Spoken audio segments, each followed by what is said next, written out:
just 16 years old, the Ford Escape is one of the younger nameplates in the Ford family. The Taurus, F-Series, Focus, and, of course, Mustang all are older. Yet the Escape sells in greater numbers than any Ford save the F-150 pickup and sometimes the Fusion sedan, thanks to the market shift to crossovers and smart strategizing by Dearborn's product planners. With the segment expected to continue growing over the next several years, Ford has made some key changes to the Escape for its 2017 mid-cycle refresh, aiming to broaden its appeal and stay current in one of Autodom's most competitive segments. Looks a heck of a lot better. It sure looks better, at least up front. A prominent hexagonal upper grille and stern headlamps replace the previous model's trapezoidal underbite-ish grille and blob-like lights, moving the look closer to those of the next size-up 2016 Edge and the rest of the Ford SUV range. Fog lamps set into their own hexagons occupy the lower corners of the fascia, flanking an air intake that feeds the intercooler on EcoBoost models. Turbocharged Escapes also feature active upper grille shutters to streamline airflow at highway speeds. Tacky-looking front fender vents, unfortunately, survived a redesign. Out back, the liftgate appears wider and the tail lamps have a blockier shape. A new sport appearance package dresses it all up with black 19-inch wheels and mirror caps, smoked lamp bezels, and darkened grille insets.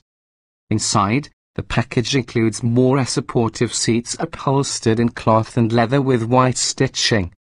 Every Escape boasts ergonomic enhancements highlighted by a relocated shifter and new electronic parking brake. Together, these free up some real estate for redesigned cup holders and new cubbies for phones and other day-to-day detritus. The redesigned steering wheel feels good and looks better, while the center armrest is more comfortable and accommodates more stuff beneath it. New switches on the automatic climate controls of SE and titanium models make the system easier to adjust.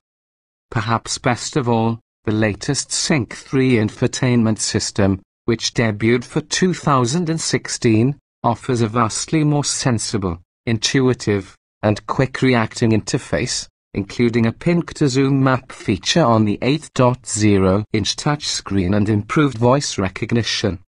Further reducing one's need to remember anything is the new Ford Pass with Sync Connect app, which helps owners locate the car in a parking lot, check fuel and fluid levels, start the engine, preheat or cool the cabin, find a local dealer, and communicate with a service advisor via voice, text, or email. Tasty Turbo's Ford brought no base S models to our drive, so we have no impressions of its carryover, naturally aspirated 2.5-litre four-cylinder. We found plenty to like, however, with the 179 horsepower 1.5-litre turbocharged four-cylinder that comes standard on SE and titanium models, which replaces the former 1.6-litre turbo. Extremely quiet and smooth, the 1.5 accelerates to freeway speeds with acceptable gusto, even with 3 adults aboard. Nice as it is, though, we'd happily spend another $1,295 to put a heavily revised 2.0-litre twin-scroll turbo 4 under the hood. With output increased to 245 horsepower and 275 lb-ft of torque, from 240 horsepower and 270 lb-ft in the pre-refresh model, the gutsiest Escape's more authoritative acceleration comes with a mere 1 mile per gallon penalty in the EPA's combined fuel economy rating compared with the 1.5. Both engines are equipped with auto stop-start, which we've often found so annoying that we turn it off in other vehicles. In this case, though, it's nearly imperceptible in both applications, so while you can deactivate it, few will feel the need. Also imperceptible in operation is the Escape's intelligent 4WD system, a $1,750 add-on to either turbo engine that can send 100% of the torque to either axle. Spying a rather steep and deeply rutted dirt trail near one of our photo spots, we summoned a bravery to trek some distance into the off-road yonder, and to our surprise and relief the Escape handled the trail without complaint.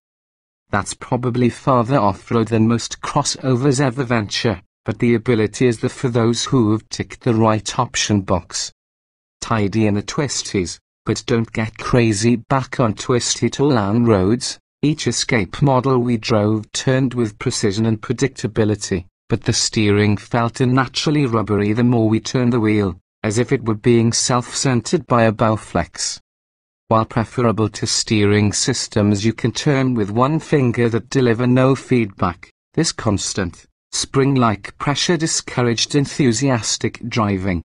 Ford asserted that the newer Escape's steering is best in class, but we wondered if they'd driven the Mazda CX-5 before making that statement. If so, their shot went wide of the target. That said, the Escape's body motions are managed as well as one would expect. That is, it's a generally tidy handler but prone to understeer, with plenty of tire squeal to warn the driver against indulging any exuberance. The Escape is clearly happiest around town or in steady-state freeway driving, where the ride quality is excellent, even when equipped with the Sport Appearance Package's 19-inch wheels and tires. We also tested some of the Escape's available electronic driving aids, including its lane-keeping system that warns of lane departure via a steering wheel vibration. If the driver chooses, it can be programmed to supplement that warning with gentle steering input to bring the vehicle back toward the middle of the lane. Also newly available is Active Cruise Control, which offers driver selectable following distances. The 2017 Ford Escape arrives at dealerships in May. The entry-level S model, available only with front-wheel drive, starts at the advertising-friendly price of $24,495, but we imagine few customers outside of fleets will stop as the say brings more equipment, the turbo 1.5-liter engine, paddle shifters, and 1 to 2 mpg better fuel economy for just $25,995. Load up a titanium model with all available goodies and the sticker brush is up against $40,000. That's a lot of money for an Escape, but the lower-priced models represent strong values in the segment. With the compact crossover segment still expanding, this easier to drive, and easier to look at Escape likely will remain the company's best-selling non-pickup for years to come.